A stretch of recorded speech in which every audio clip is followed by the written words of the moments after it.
Good evening and welcome. Tonight we'll be going over the history and geography of Lesotho. And yes, it is pronounced Lesotho. Sorry, the cars tonight are so loud. I have no idea why. It's just one of those nights, so ignore that.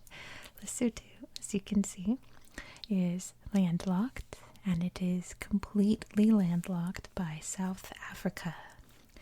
It's only one of 3 independent states that is surrounded by another. So leave in the comments below if you know the other 2.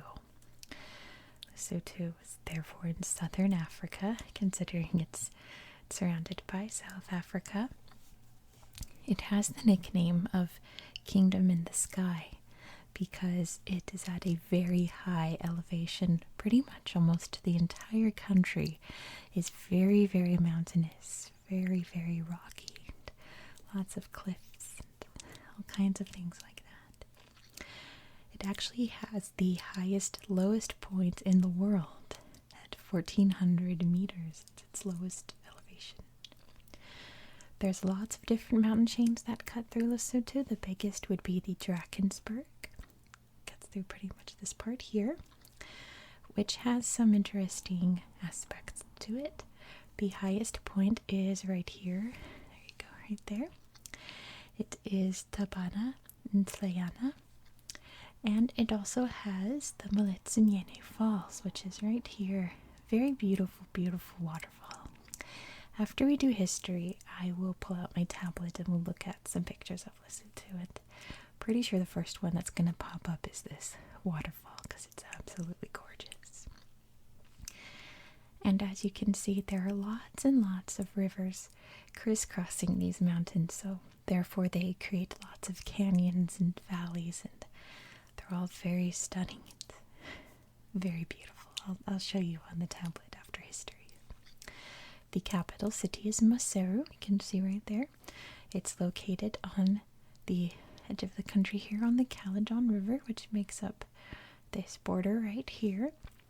The longest river in Lesotho is the Orange River that slices through. Make sure I get this right. There's a lot of rivers.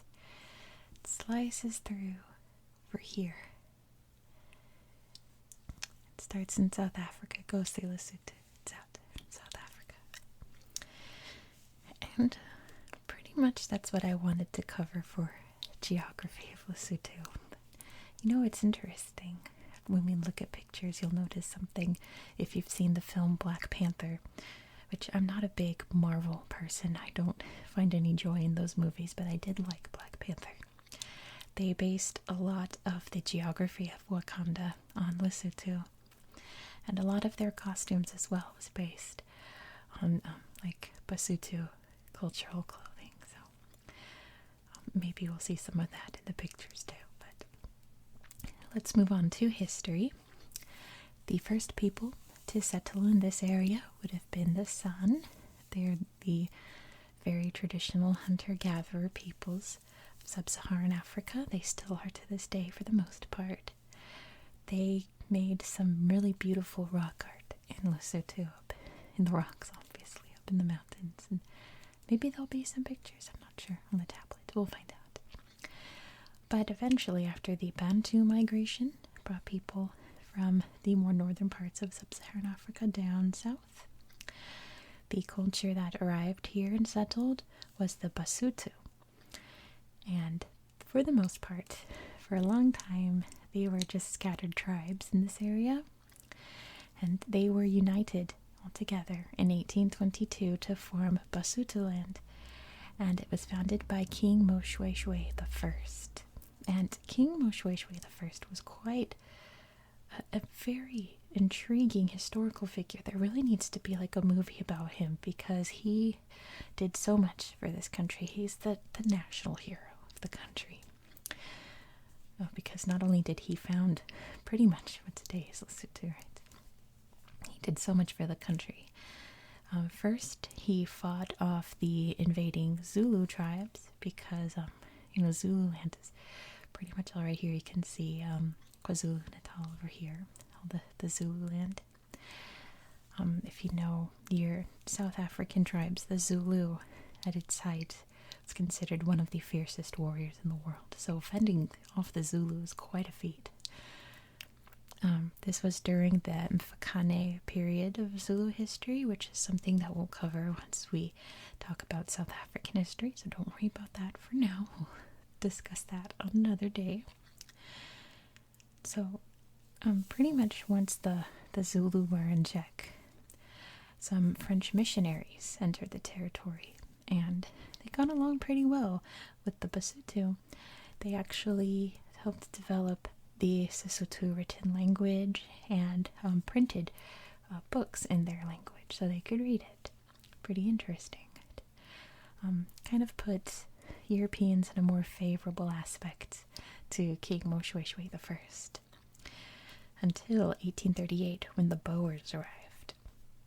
Again, something we'll discuss when we talk about South African history, but the Boers were essentially the descendants of the Dutch settlers who were being pushed out of their settlements by the British, and they were migrating north to try to find a new land, and they found some of the lowland area over here and said, oh, they're not using this for like farms or anything, let's just settle here and build farms. And obviously the Basotho are like, you can't do that.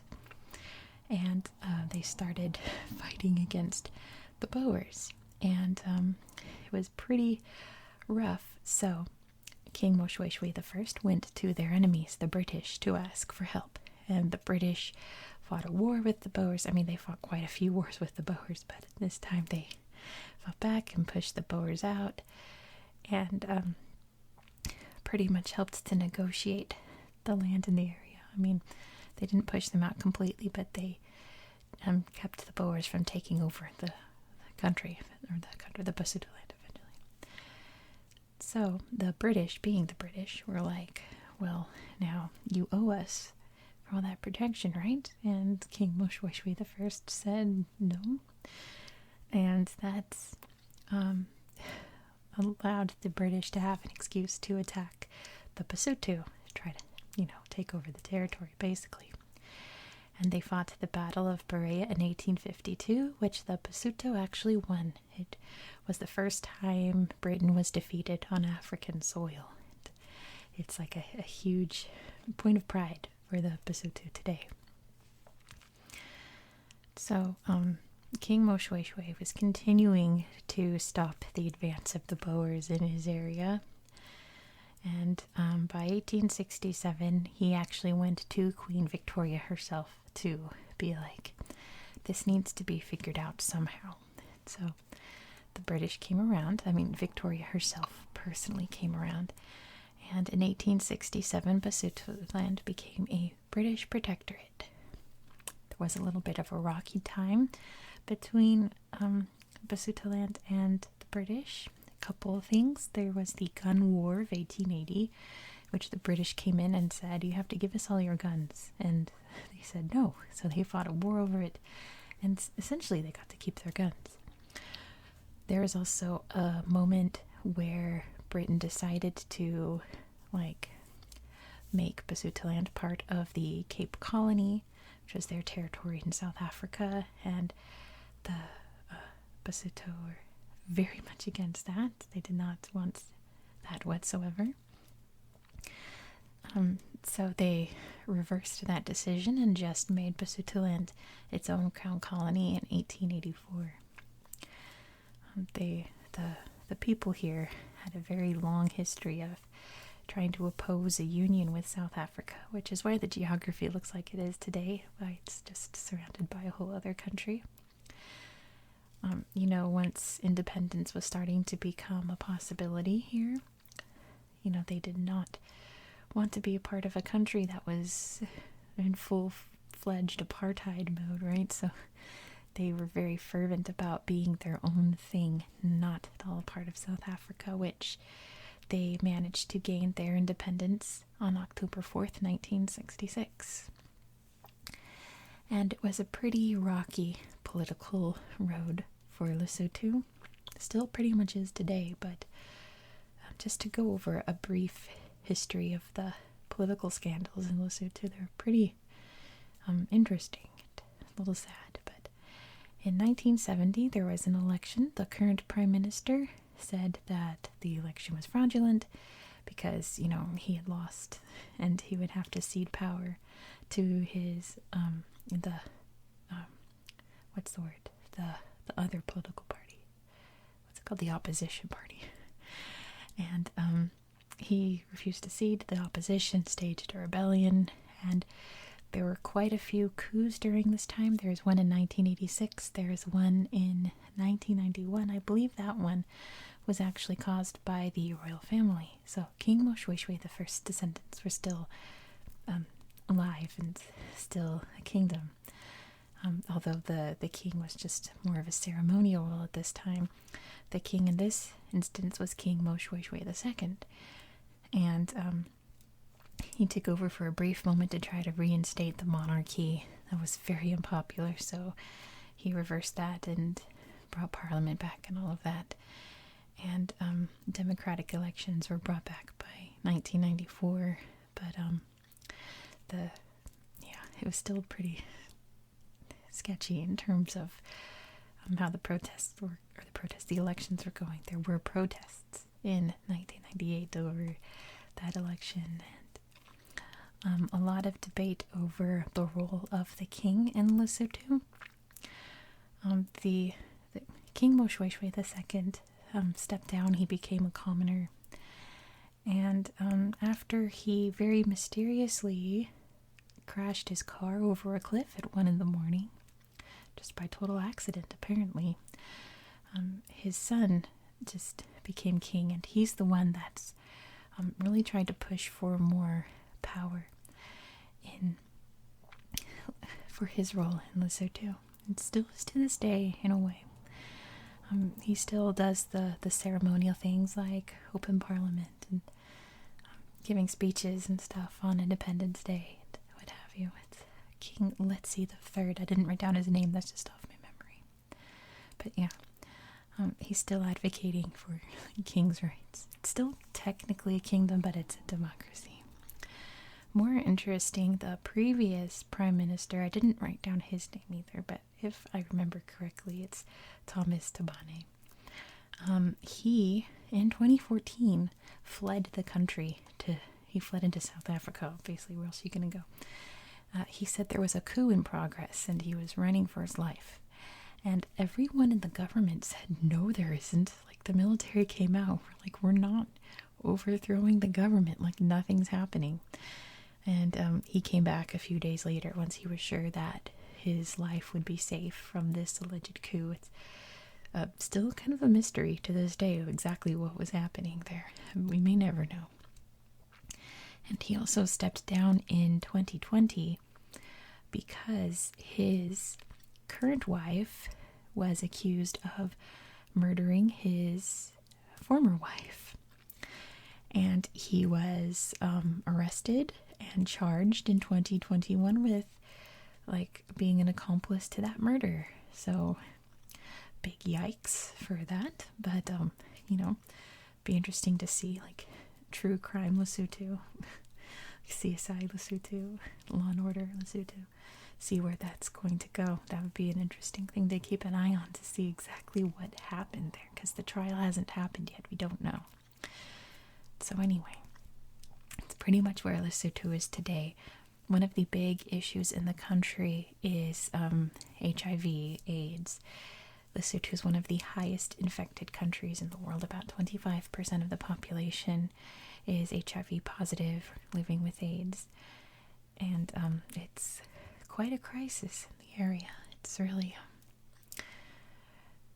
really a horrible disease to live through. There are lots of treatments. I mean, this corner of the world, South Africa, Botswana, what have you, is really, really advanced in its HIV/AIDS treatment. Just the issue with Lesotho is that it's very sparsely populated. It's very rocky and rugged. It's very hard to get, the proper care to people who are living as, farmers out in the middle of nowhere in the mountains. It's also dealing with a lot of poverty. It's one of the poorer countries in the world, And yeah, that's pretty much where Lesotho is today, but I want to show you some cool pictures, so let me go grab my tablet and I'll show you what Lesotho looks like. Alright, so here's Africa, and down here you can see Lesotho, which you can kind of even like see how rocky it is compared to everywhere else in this area of South Africa. Let's check it out. So yes, here is the big waterfall. Isn't that gorgeous? It's so pretty. Pretty much what Lesotho looks like. Very hilly, grassy, pretty much nothing there. Isn't that beautiful? It's a little village there, isn't that quaint? And this is the capital city of Maseru, which you can tell there's this little landmark here. This is a hat shop in the shape of the hats that they sell. The hats are a like national symbol. It's even on their flag. It's something they're very proud of. That's a cool rock. There's another town. You can see all the rocks out there. This is a really neat little, very ancient, like almost like oh, what is it called in Central America? The why am I blanking on so many words? This, you know what I mean? Like the not adobe, but anyway, it'll come to me in a second. Beautiful farmland. You can see all the mountains out there, so you can kind of see the Wakanda parallels, right? All the that's pretty. The big mountains all surrounding it. Gorgeous villages. And the waterfall too, right? Yeah, see like all the big mountains surrounding Wakanda, keeping it safe pretty much. So let's see what else we can find in Lesotho. First, I think we should go check out the waterfall, right? Because that's really the like biggest, most beautiful part. Like it's like the thing that you see on all the tourist pictures. So why don't we click this? Surely it's down here. Yep, Lesotho Falls. So I want to show you the 3D view of this canyon. So let me go, okay. Make it go 3D. There we go. That's what I want to show you. So check. That's so neat. There we go. So up here's the waterfall, right? And it goes down off of there into this big, beautiful canyon. Let's look at some more pictures. Falls. Little villages too. So gorgeous. Oh, this is one of their traditional, like, they wear these blankets draped around them, mohair blankets to keep them warm because it's very cold. They even get snow, and there's even a ski resort. Gorgeous little waterfall. I want to find a better, there we go, some cool pictures of the canyon so you can kind of see what that looks like. I love all the pictures of the houses. Cool. Big. You can't look at the waterfall right there. So gorgeous. And some sheep. The Lesotho Falls. Horses are also a big part of the culture. They have their own horses known as Basotho horses, and they ride around them, around the cliffs, and they have been doing that for a couple hundred years now. Another very important point of pride. This big old canyon. Look at the river down there. This really doesn't do it justice, does it? But it's the best we can see from space, I suppose. Let's go check out Maseru. Zoom out to find the capital city. Let's see what we can find in Maseru. Definitely we're going to see more pictures of the hat shop, right? That's like a little famous part. Oh, look at the city from up in the mountains. So, so neat. There's the hat shop. A little resort there. Climbed the rock. There's the hat shop. Wow. It's a pretty big place. I mean, it's obviously the largest city in the country. Oh, it's Christmas. They got their activity out. Oh, what a great panorama. That's pretty. Of course, like lots of the hat shop, right? It's like a pretty iconic part. Let's see if we can't find some like random street view somewhere. Oh, the Lion Rock Mountain. I think we need to see the Lion Rock Mountain. Wow. Let's go mountain climbing for a second. Ooh, we're up high. Ooh, can you see the lion? Oh, I get it. That's so cool. Ooh, it's a big day. Oh, that's so neat. I really like that. Oh, that's so cool. Like, is that a natural thing? Because it looks so much like a lion. How incredible. Oh, that's so cool. Okay, stop fangirling this rock. Let's see if we can't find just like a random spot. And I haven't explored Street View on this, so we're gonna go somewhere. Let's go over here. I see a spot there. Let's see what this looks like. Hopefully it's something good, because I'm literally doing a random spot. We're exploring right now. We're over by Mentolong. Oh, gorgeous. Oh my gosh. Yeah, so this is a good example of pretty much what most of like the lowland area looks like in Lesotho. Still very high elevation, but not as high as the rest of it. Absolutely stunning country. The farmland there. Let's go up in the mountains. Look at all these. All the little lakes, reservoirs.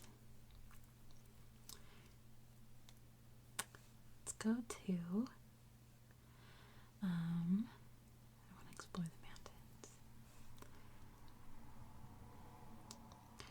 Let's see.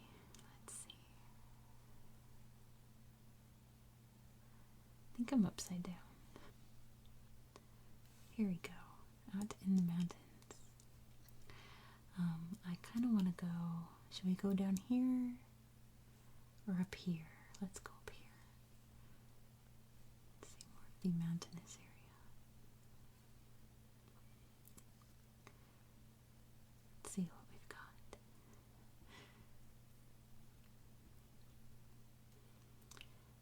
Oh boy, we're in a little valley here.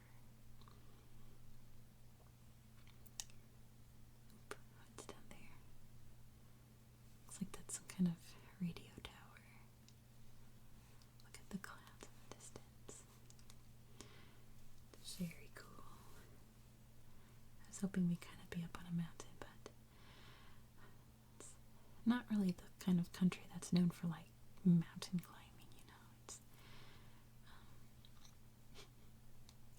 It's not really like a big touristy country, since it's so poor. It doesn't really have a tourism industry, you know. Let's go right here. Let's see what this is. And then I'll probably call it a night. Oh boy, oh boy. We're on a ledge. Now, this is what I'm hoping for. Yes, this is what I was hoping for.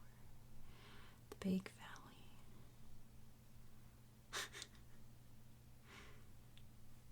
He says, I made it.